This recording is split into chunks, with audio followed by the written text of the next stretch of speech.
Happy opening day eve, everyone. Welcome to Flippin' Bats. This is the full season preview episode, baby. I have been waiting for this one for months. I've got my picks. I've been ready. I've got my award winners. I've been ready. I have my World Series champion. I've been ready for that.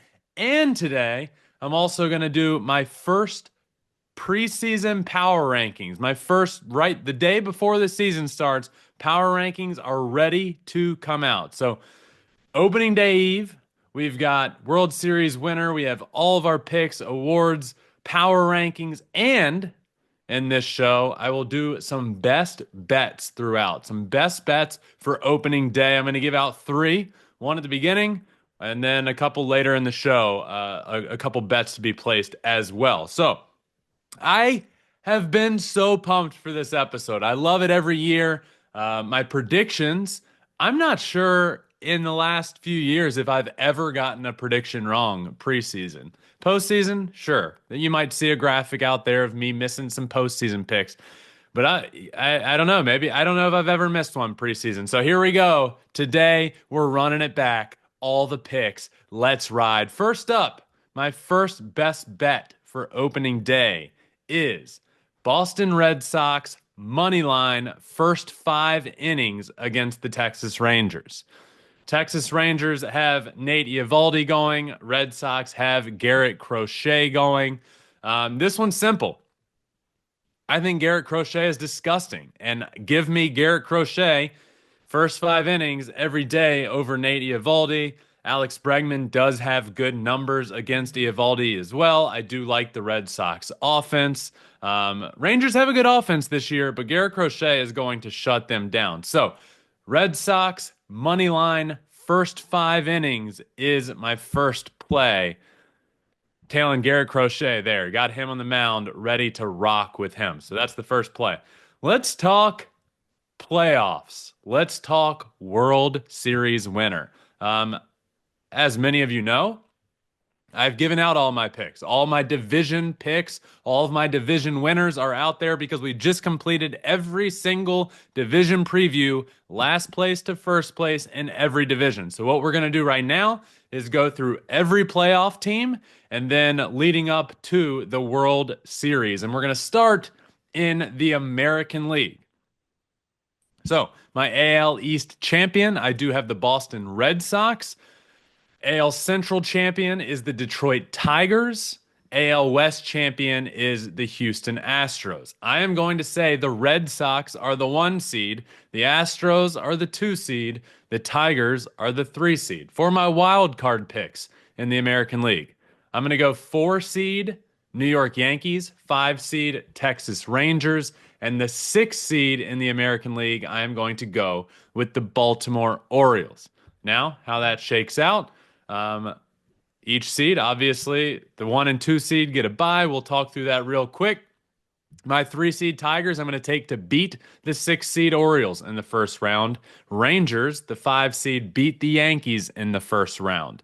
So that advances the Tigers to play the Astros. Give me the 2 seed Astros to beat the 3 seed Tigers, the 5 seed Rangers to beat the number 1 overall seed Boston Red Sox, leading to a Astros-Rangers ALCS matchup. For that, give me the Houston Astros. So my American League champion pick is the Houston Astros. Now, bit of news when it comes to the Astros. I was very high on this team preseason. I am clearly much higher on this team than a lot of people. The American League is wide open. There's not a single team you can look at right now.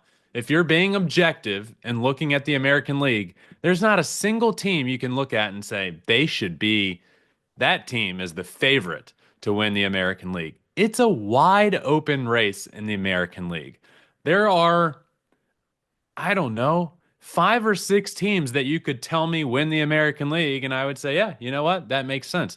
So give me the team that has Altuve, Jordan in the lineup. They have a very good rotation. They have a dominant closer and setup guy in the back end of the bullpen, and they know how to win in October. I know a lot of the same players aren't there. I know Kyle Tucker's not there. I know Alex Bregman's not there, but the team, the organization knows how to win in October. They have a ton of experience. And I think if you get in, they can certainly beat any of the teams in the playoffs. They're just as talented, if not more. Christian Walker over at first base now. And the big news out of Astros organization is that Cam Smith has officially made the opening day roster, which I am absolutely pumped up about. Cam Smith making the team. That was huge for me. I said it in the AL West preview.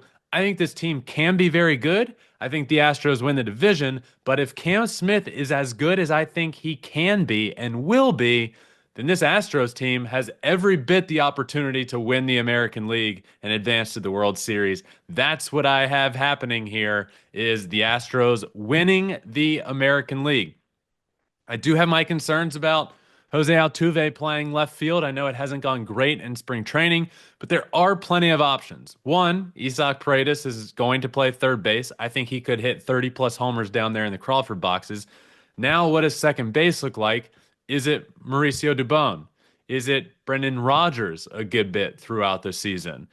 Does Jose Altuve move back to second base? Do you put Dubon in left field? There's a lot of question marks, but there are answers to those questions. Whereas the other team in the American League West, the Texas Rangers, so many question marks, not a ton of answers to those question marks. They're starting the year officially with a rotation that will include Jack Leiter, Kumar Rocker, and Jacob deGrom. So many question marks there, not a ton of pitching depth. I do have my concerns there. And when it comes to the American League East, I mean, we can talk about these teams. The Yankees, I'm not super high on the Yankees. Obviously, a World Series team last year, but they are not as good as they were last year without Soto. Obviously, no Garrett Cole due to injury. And I didn't think they were the overall best team in the American League last year, but obviously you got to play who you have to play in the World Series. Yankees, I'm not super high on. Orioles, very disappointed they didn't do more and add more. I think the offense will be good.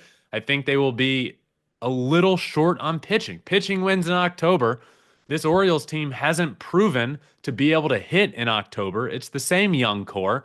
Hopefully they gain experience, but they haven't won in October at all. I worry about the offense in October. I worry about their starting pitching in October for sure.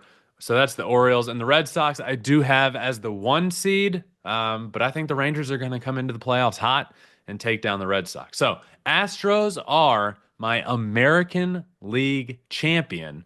Let's start the National League side of things. My 3 division winners, NL East, Philadelphia Phillies. I am going to say they are the 2 seed. NL Central is the Cincinnati Reds. I'm going to say they are the 3 seed. And the NL West is the Los Angeles Dodgers. I'm going to say the Dodgers are the 1 seed out of the National League. Now, let's talk wild cards. My 3 wild card teams. The number 4 seed for me in the National League is going to be the Atlanta Braves. My number 5 seed and the second wild card team is going to be the New York Mets. And for me, the number 6 seed will come from the NL West, and that will be the San Diego Padres, grabbing the 6th seed in the National League.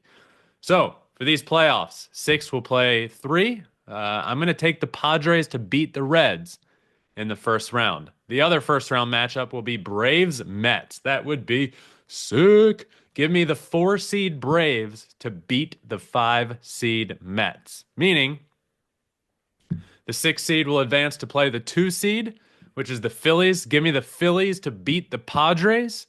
And then I will take the 4 seed, the Atlanta Braves, to take down the 1 seed Dodgers. Let me talk about that for a second. One, as with everything in baseball and in sports, it's very health dependent. It goes without saying. But when it comes to the Braves, I'm high on the Braves, clearly. I have them beating the Dodgers. I have often said any of these teams in the NL East can and do match up well with the Dodgers. I also think the Padres can match up well with the Dodgers in the playoffs. The Dodgers are beatable. But when it comes to the Braves matchup, one, health is the most important with this team because I need a healthy Spencer Strider and a healthy Chris Sale to be able to beat the Dodgers in that round of the playoffs. I'm also very high on Spencer Schwellenbach. If you listen to my fantasy baseball preview, he was a guy that I said, go get him. High on Schwellenbach. I think he's going to have a really good year. But this is about Spencer Strider and Chris Sale matching up against the Dodgers. If you can do that in a best of five series, which this would be in the NLDS, absolutely think the Braves can beat them. An elite offense. The Braves offense is fantastic. Obviously, the Dodgers are extremely, extremely good. But give me Strider and Sale in a five-game series, and there's some trouble there. So I will take the Braves to beat the Dodgers in the NLDS. Now, obviously, that's dependent. They do play the Mets. If we really get into semantics in that first round, you can't go to a game three because you need both of your aces available early in the series against the Dodgers. We're not going to get that deep into the weeds on why I think these series will shake out the way they do. These are all just predictions. But I do want everybody to understand the Dodgers are beatable. When it comes playoff time, they're obviously vulnerable. It's baseball. Anything can happen, and you run out a couple aces against them, you can absolutely shut them down on any given night. So I will have the Braves to beat the Dodgers in the NLDS, meaning we will have an AL West American League Championship and an NL East National League Championship. Braves versus the Phillies. I'm going to take the 4-seed Braves to beat the 2-seed Phillies in the NLCS and advance to the World Series, meaning my World Series matchup is the Atlanta Braves against the Houston Astros. So, the time has come, my friends. It is World Series winner prediction time. And in 2025, give me the Atlanta Braves to win the World Series over the Houston Astros. I love the Braves lineup. It's extremely deep. They did not do a ton in the offseason.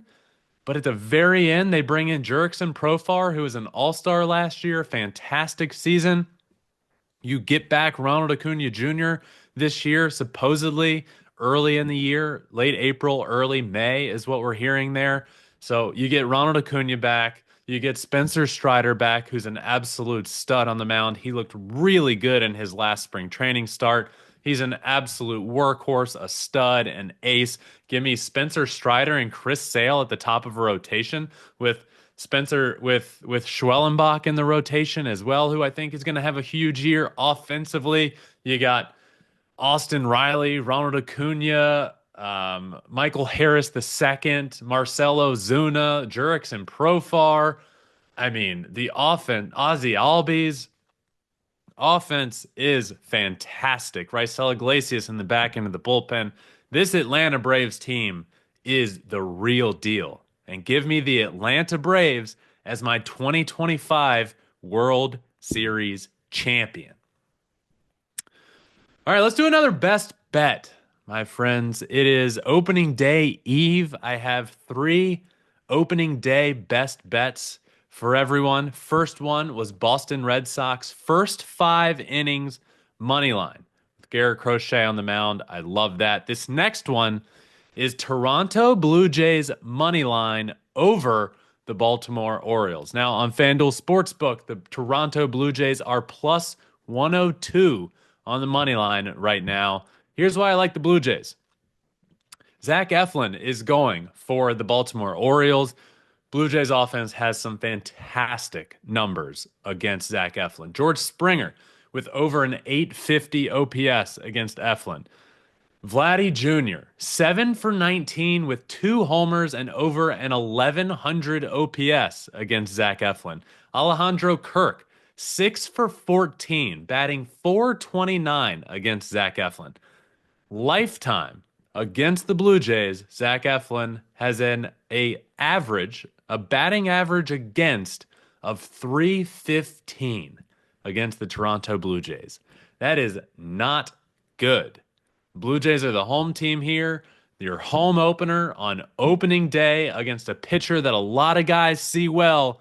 Give me a little bit of plus money there with Blue Jays plus 102 money line as one of my three opening day best bets. All right, it's award time. We're going to go Rookie of the Year, Cy Young, MVP. We're going to do the three major awards all the way through who I think is going to win each one. And we're going to start with Rookie of the Year. American League, Rookie of the Year. Give me the guy that just officially made the roster for opening day for the Houston Astros, Cam Smith. An absolute stud, this guy is. Has only played 30 some odd minor league games in his entire career. Tore it up in spring training. Over 400 average, well over a 900 OPS, around 1,000 OPS in spring. He did everything you could want to make the team. He comes over in the Kyle Tucker trade. A lot to talk about there with the Kyle Tucker trade. But one thing I don't think anybody expected was Cam Smith to come over and then push for an opening day roster spot and then do enough to make the opening day roster for the Houston Astros.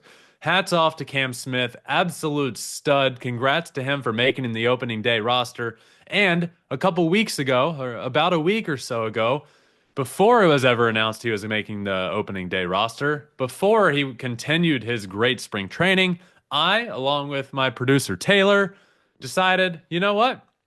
If he makes the opening day roster, which is looking like he might, I mean, man, his Rookie of the Year odds are going to plummet. So about 2 weeks ago, we both placed a bet on Cam Smith, American League Rookie of the Year, and the odds did plummet. But I like Cam Smith a lot. He is not the favorite to win this award. Jason Dominguez with the Yankees, there's some big-time favorites. But Cam Smith, I love this for him to win the American League Rookie of the Year. Part of my reason I think the Houston Astros make it to the World Series is because of the depth and how good Cam Smith is, the depth he adds to the lineup. Give me Cam Smith, American League Rookie of the Year. On to the National League. My National League Rookie of the Year is Roki Sasaki. After seeing what I saw from him the other day in the Tokyo series, I love this. The guy's nasty. Obviously, some work to be done. Had some first game jitters, I'm sure. His control was a bit erratic. But if you look at the stuff, you don't look back on his time in MPB and think, man, this guy's got great stuff, but he can't throw a lot of strikes. That's never been his thing. He does have great strikes, and he does have good control typically. So I'm not super concerned over the long haul about Roki Sasaki's command and his walks. It wasn't great in game one that he pitched, or I guess it was game 2 of the season. Wasn't great there, but what I saw out of his stuff, he was throwing 100 miles an hour. His splitter was disgusting. His off-speed stuff was nasty, was basically unhittable. Give me Roki Sasaki to win National League Rookie of the Year. I think he goes on to have a fantastic career. This kid is an absolute stud, and I think he comes out real strong in his rookie year to win National League Rookie of the Year. Let's move on to our Cy Young Award winners. We're going to start in the American League, and I'm going to run it back. Give me the best pitcher in baseball to win back-to-back AL Cy Young Awards. Tarik Skubal, I predicted it last year. Before the season started, Tarik Skubal is going to win the Cy Young Award, and he did. Now it's a little bit more of a popular pick to say Tarik Skubal is going to win. He is the favorite to win, but I do just believe he's the best pitcher in the game of baseball. He showed it all year long. He throws 100 miles an hour as a lefty. He's got precision control on the mound. He's got wipeout stuff. This guy, to me, I think is going to be the best pitcher in baseball for years to come. So, Detroit Tigers, Tarik Skubal, American League Cy Young Award, running it back. I love this pick. I know he's the favorite to win, but he's got everything you could want out of a workhorse. This guy works his tail off. This guy is an absolute bulldog on the mound. He's fierce. He's ferocious. You saw it in the playoffs against the Guardians. He was screaming at people. He was yelling at the crowd. He was pumping up the crowd. This guy's just got it. He knows how to pitch. And I know you're saying, of course he does, but that's not of course. A lefty that throws 100 miles an hour, they're a lot of them are throwers, and it works out just fine for them to be throwers because they're throwing 100 as a lefty. But Tarek Skubal is a pitcher that happens to throw 100 miles an hour that can get out anybody at any time. I love what he brings to the mound. I love that he's a Detroit Tiger. I love Tarek Skubal to win the AL Cy Young Award. Let's move on to the National League. The National League side of things, I am going to take Paul Skeens in his first full season to win the National League Cy Young Award. Paul Skeens is disgusting. We saw him last year once he finally came up. He was, honestly, pushing for a Cy Young Award in his rookie year. Almost beat out Chris Sale. I mean, not almost in terms of voting, but was right there behind Chris Sale in terms of votes for the National League Cy Young Award. Now we get a full season of him. This is why I like Paul Skeens a lot. Obviously, very similar characteristics to Tarek Skubal on the other side of things in the other league. But Paul Skeens throws 100 and it's 103 and it's from the right side. But Paul Skeens' work ethic and the ability that he has, in my opinion, to hopefully stay healthy over the course of his career. His mechanics are very repeatable. His mechanics are very in tune. He works on himself. He's a gamer. So I know this frustrates me a lot, but when a lot of people talk about Paul Skeens, one of the first things they'll mention is, well, an injury's coming. He's going to get hurt. It's a matter of time until Tommy John. That pisses me off so much. One, it's almost like they're rooting for that to happen. Two, well, Tommy John isn't just because somebody's throwing 100 miles an hour, right? It's often because your mechanics maybe aren't as great as they should be. And I know basically everyone's getting Tommy John these days, and I know not everybody's mechanics are poor, but there are ways to prevent having those arm problems, and it's by having a repeatable, clean delivery. And Paul Skeens does that. Paul Skeens doesn't look like he's throwing 100 miles an hour. There's pitchers that look like they are trying to throw 100. Paul Skeens doesn't look like that. It just comes out 103 miles an hour. The guy's absolutely disgusting. I don't think there's anybody with better stuff as a starting pitcher coming into the year than Paul Skeens. So give me Paul Skeens and Tarek Skubal to win the two Cy Young Awards. I know those two picks aren't sexy. They're not off the wall. They are the two favorites to win the award. But you know what? Sometimes the favorites are favorites for a reason. I think these two are clearly the best two pitchers in the league, and I think these two will win their respective Cy Young Awards. So, Tarek Skubal, Paul Skeens, American League, National League, Cy Young Award winners. Next up, let's talk about most valuable players. We're going to start in the American League. I thought about this long and hard. There's really a lot of players that I think could potentially win this award. When I look at the American League, a bunch of names come out to me, right? Aaron Judge, obviously, being one of them. Bobby Witt Jr. being one of them. Julio Rodriguez being one of them. Gunnar Henderson being one of them. There are Vladdy Jr., another one. The American League MVP race is going to be awesome. And for my American League MVP this year, give me Bobby Witt Jr. of the Kansas City Royals to win the American League MVP award. I think Bobby Witt is already an absolute superstar in this game. Comes up, he steals a bunch of bases, he hits a bunch of homers, he hits for a high average. There's not a lot of players in the game of baseball that are true five-tool players, and Bobby Witt Jr. is one of those. I think he had an MVP type of year last year. I think he's continuing to get better and better and better. I think he plays a premier position, which will help. I think the New York Yankees will not be quite as good this year, which people say that doesn't matter. It does. If your team's performing and you're the reason for it, obviously that helps your case. But I think the Royals should be pretty good this year. I think Bobby Witt Jr. is the reason they're going to be pretty good this year. I think he could hit. I think 30-30 is easily in his future at some point. I don't know if he's going to get to 40 homers, but the guy plays a stellar defense. He's got a good arm. He can hit for average. He'll steal a bunch of bases. He can hit 30 plus homers. He's an absolute superstar. And I'm excited for Bobby Witt Jr. because 2025 is the year that he wins his first ever Most Valuable Player award. So, American League MVP, give me Bobby Witt Jr. In the National League side of things, my most valuable player in the National League might surprise some people. I know what everybody's thinking, but hear me out. The National League has some exciting names. One, Ronald Acuna Jr. is coming back. He is going to be healthy early on in the season. I think he's going to be really good. I think there's Juan Soto in the National League now. You have Bryce Harper over there in Philly.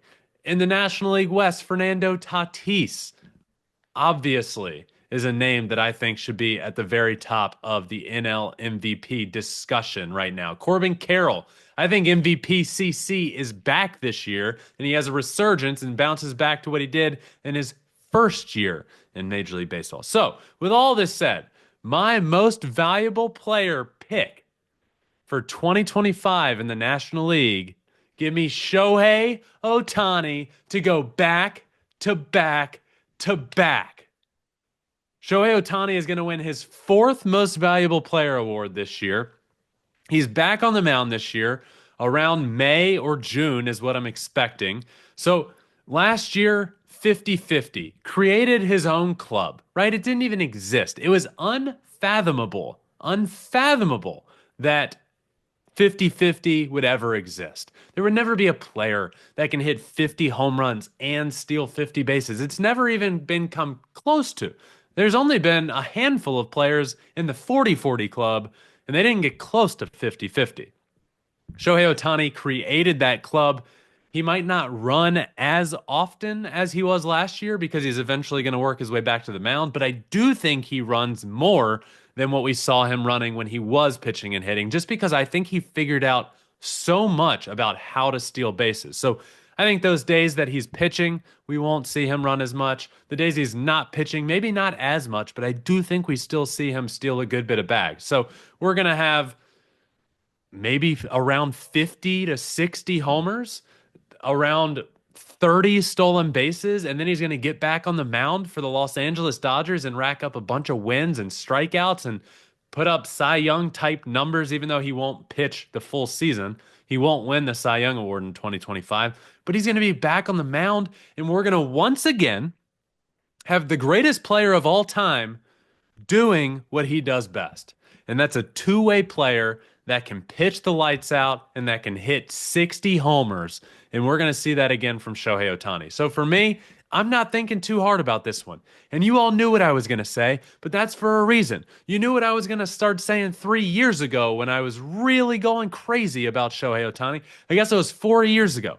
I was all in on the Shohei Ohtani train, and it became, well, I wonder who Ben's going to pick. Well, guess what? There's been a reason I've been so high on Shohei Ohtani over the years. There's been a reason I've picked him to win the last two MVP awards. There's been a reason why he has won the last two MVP awards. This one's not too complicated. We have the best baseball player in history, the most talented baseball player that we have ever seen in his prime right now, right in front of us, in a big market on a great team, and he is going to once again show that he is the best player in the game of baseball, which will result in his third consecutive MVP award. So in the National League, give me Shohei Ohtani to win the MVP award for the third straight time. Oh, man, those are my award predictions. So Rookie of the Year, Cy Young, MVP. Rookie of the Year, Cam Smith, Roki Sasaki. Cam Smith of the Houston Astros, Roki Sasaki of the Los Angeles Dodgers. Cy Young, Tarek Skubal of the Detroit Tigers. Paul Skeens of the Pittsburgh Pirates. MVP, Bobby Witt Jr. of the Kansas City Royals. Shohei Ohtani of the Los Angeles Dodgers. So we're going to finish up this massive preview, full season prediction show with some power rankings. My first power rankings of the 2025 season is how we're going to finish up this show. But first, my third opening day best bet. My FanDuel Sportsbook best bet is going to be the Philadelphia Phillies and the Washington Nationals over 7 runs scored. Now, I know many of you out there are saying, what? Over Zach Wheeler's going for the Philadelphia Phillies. Are you kidding me? Let's discuss. Phillies Nats over 7. 7 runs is not a lot of runs. Now let's talk about the offense. Phillies offense with Mackenzie Gore going for the Washington Nationals. Phillies offense, Trey Turner rakes against Mackenzie Gore. 353 average, 3 extra base hits. Nick Castellanos, 350 average with a homer against Mackenzie Gore. I don't know if Edmundo Sosa is going to be playing on opening day for the Phillies, but his numbers are incredible against Mackenzie Gore. 333, bunch of extra base hits. Phillies team as a whole has great numbers against Gore. So immediately, maybe we can get the runs right there. But it does take 2. You don't want a blank on the other side, and you have Zach Wheeler going for the Phillies. Well, let's talk about the Nationals numbers against Zach Wheeler. They actually hit pretty well against him. So I think there's some real value here in this play, because I think when people say, okay, Zach Wheeler going against the Nationals, they're not going to be very good. Well, let's pump the brakes here. C.J. Abrams, who's probably going to be their leadoff hitter, in 18 at-bats against Zach Wheeler, 4 extra base hits, hitting 278 against him. Josh Bell, who's going to be probably the 4-hole, probably right behind James Wood, 12 for 38 with 4 home runs against Zach Wheeler. Absolutely mashes. Some of the best numbers of anybody in all of baseball against Zach Wheeler is Josh Bell. You have somebody hitting in front of him that has good numbers, and then Dylan Cruz and James Wood, who I'm excited about hitting in front of Josh Bell as well. So great numbers there. And then Paul DeJong, who I wouldn't say Paul DeJong is high on my list of players that are going to do really well this year, but Paul DeJong, 333 with 2 homers and 12 at-bats against Zach Wheeler. Those are some really good numbers on each side offensively against these starters. Another point of why I like this a lot. It's opening day. We should not expect starting pitchers to be throwing 90 to 100 pitches. It's just not going to happen. Starting pitchers will not be pitching too deep into these games. So you're telling me we got some good numbers against each starter, and I'm not expecting each starter to probably go any longer than 6 innings, but it's going to be tough to get to 6 innings. But I'm not expecting anybody to go past 6, so we're going to have a lot of relief pitching outs as well. Give me Phillies Nationals over 7 runs as my third of 3 best bet for opening day. Let's finish up with some power rankings. Everybody loves power rankings. For years, every single week, I have been coming out with my power rankings, and they are quite the talking point every single week. But I am excited about these first ones. We have a blank slate. Everybody's tied for first place, except for the Chicago Cubs. Everybody's got a blank slate. Everybody's looking forward to this season and with promising eyes. Well, let's start with our power rankings at number 10. At number 10 is a team that I believe in a lot this year, and that's the Boston Red Sox. Now, I have them at 10 because they've yet to prove what they're able to do, but on paper, I do think they're a pretty good team. So they're not here for what they've proven yet. They're here for, I think they can be really good this year, but I'm going to start them at number 10 just because it feels like a good starting point for them. Let's move on to number 9. I'm going to go with the Baltimore Orioles at 9. I like the offense a lot.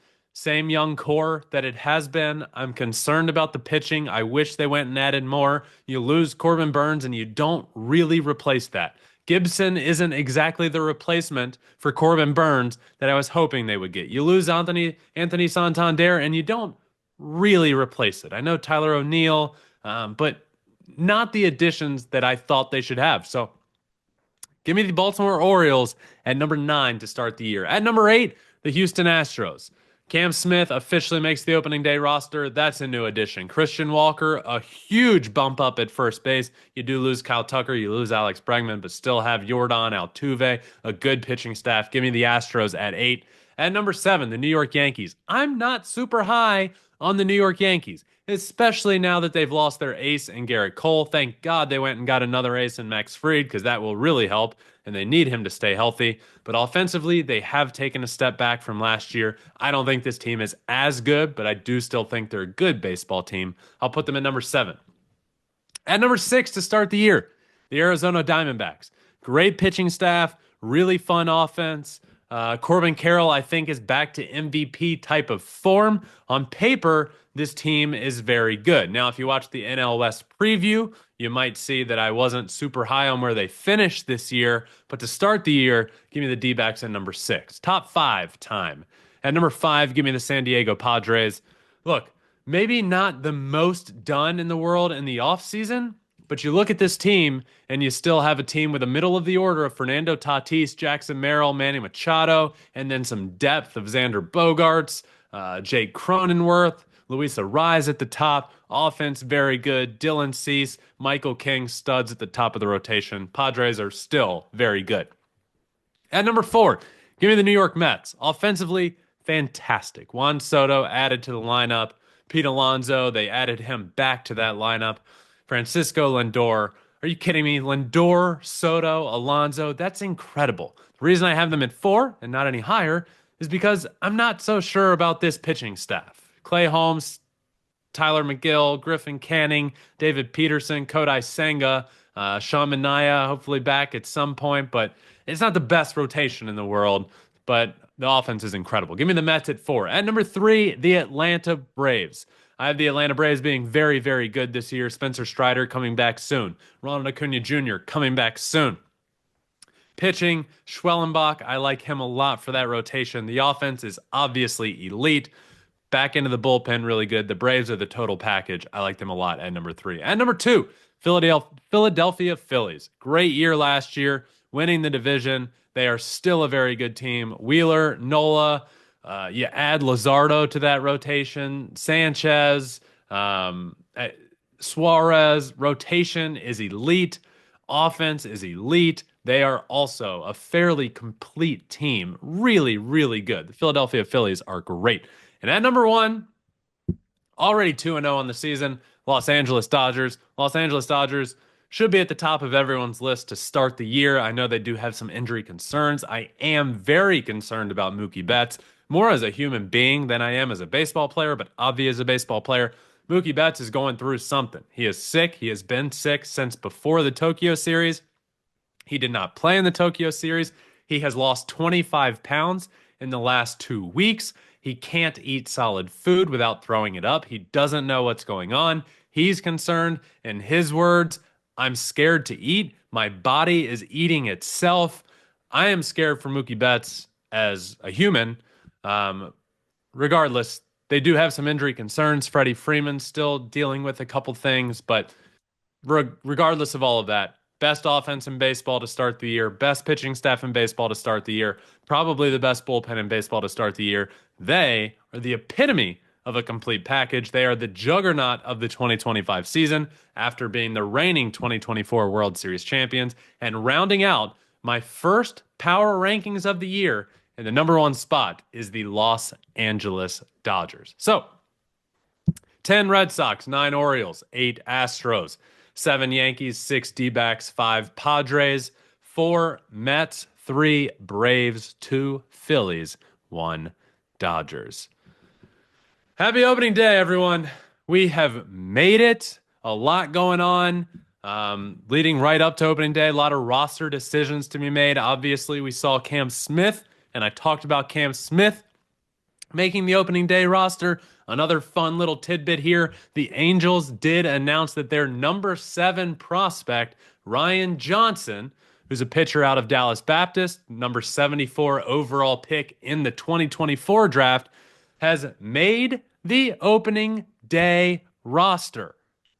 He has not thrown a single pitch in the minor leagues ever, heading straight to the big leagues. That is Ryan Johnson out of Dallas Baptist does make the opening day roster for the Angels and has never thrown a single pitch in the minor leagues. So look out for him. He'll be out there in Anaheim with the Angels. Big sweeper guy, 51% whiff rate on his sweeper. Cam Smith, my American League Rookie of the Year pick. I'm excited he made the roster. A lot happening, but the regular season is here. It is opening day eve when this is coming out. Opening day is just a few hours away. 2025 is the year of Flippin' Bats. A lot going on. We will be having a bunch of episodes coming out talking about literally any and everything you can imagine. We'll be having the game's best players on the show often as well. So please make sure you're subscribed or following wherever you listen to your podcasts, Apple, Spotify. And do leave a 5-star review down low if you can. That does really, really help. And also on our YouTube channel, you can watch everything. Flippin' Bats Pod is our YouTube channel. Like the video, leave a comment, subscribe. All of that does really help. Guys, I'm so excited for the 2025 season. This show means the world to me. The game of baseball does as well. If you are a fan of the game of baseball, make sure you're subscribed and following this show everywhere. It means the world to me. I share the same sentiment as you, and I love talking about this game. Every team, every player possible, all the good things going on. If you want to be kept up with what's going on around the game of baseball, watch this show. This isn't about one specific team. It's about everything going on, and I could not be more excited for this season. Genuinely. I am so pumped up, and it's just a fun, positive show to talk about this game that we all love. So I appreciate every single one of you. This community is the absolute best. It has been for years, and it continues to be. And 2025 is the year of Flippin' Bats. I cannot wait. Thank you all for watching and listening.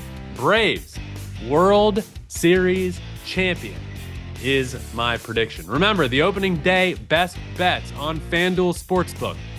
Boston Red Sox money line, first 5 innings. Toronto Blue Jays money line, and Phillies Nationals over 7 runs. Good luck to everyone. Enjoy opening day. I will be back right after that to talk all about it and so much more. Until next time, my friends, remember, find your bat and flip it. Peace.